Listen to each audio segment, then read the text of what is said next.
Buenos días, profesora Lady. Bueno, el siguiente video es para sustentar el ensayo sobre las temáticas vistas durante el primer trimestre.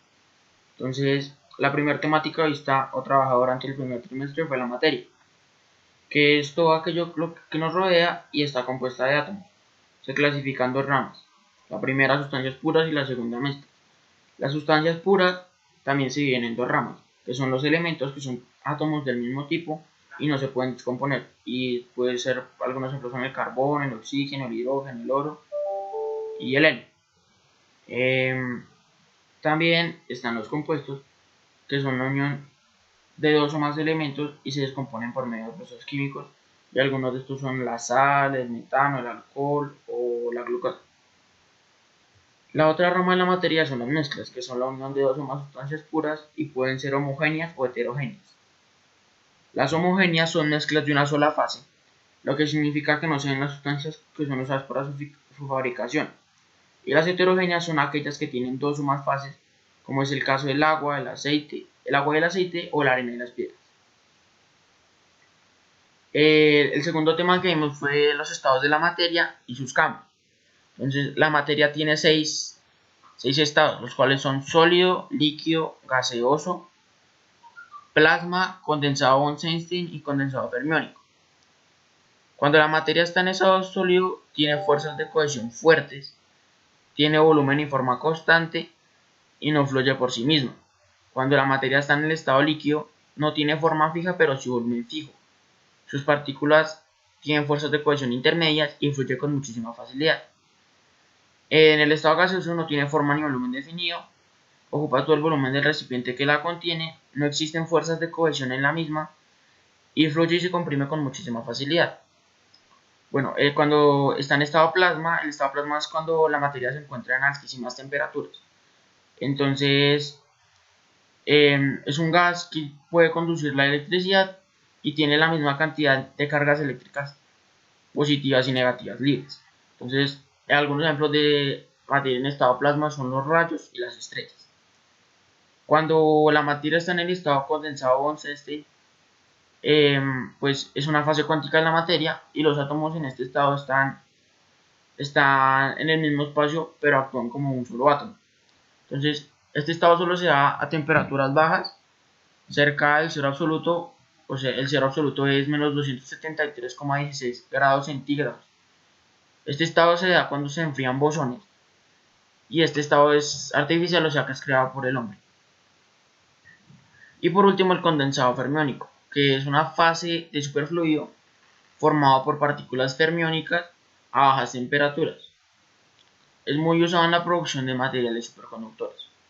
Entonces, bueno, los cambios que hay de un estado a otro son sublimación, que es el estado sólido a gaseoso, cristalización de gaseoso a sólido, fusión de sólido a líquido, solidificación de líquido a sólido, evaporación de líquido a gaseoso y condensación de gaseoso a líquido.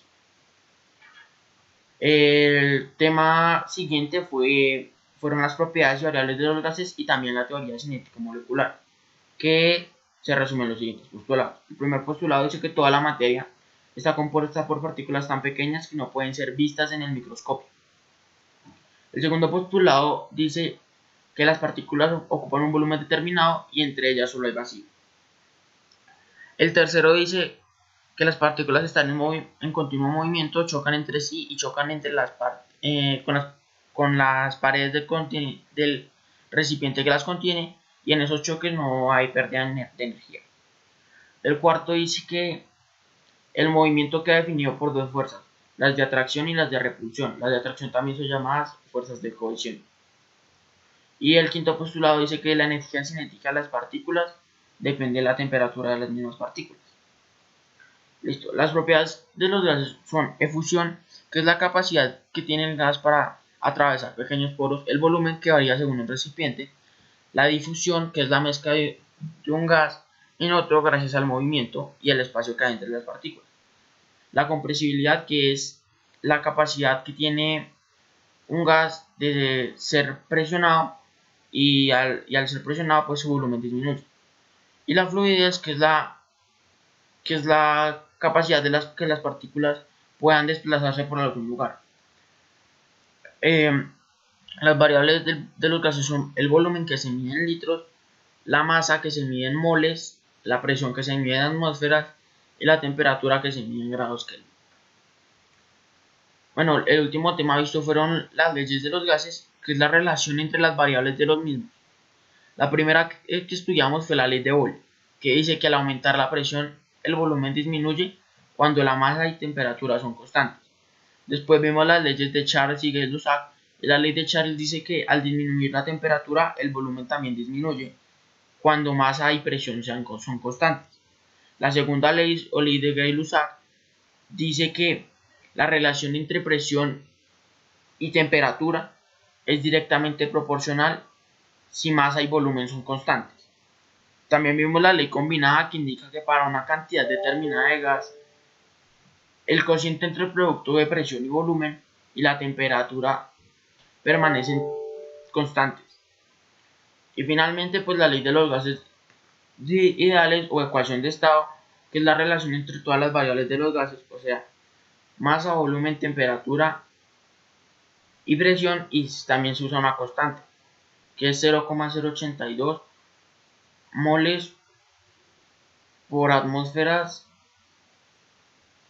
por litros por Kelvin, sobre Kelvin, perdón. Pues esta nos habla de un gas hipotético formado por partículas puntuales sin atracción ni repulsión entre ellas y cuyos choques son perfectamente elásticos. Bueno, profesora Lidi, este fue todo el video. Espero que este sí se pueda escuchar bien y gracias por escuchar.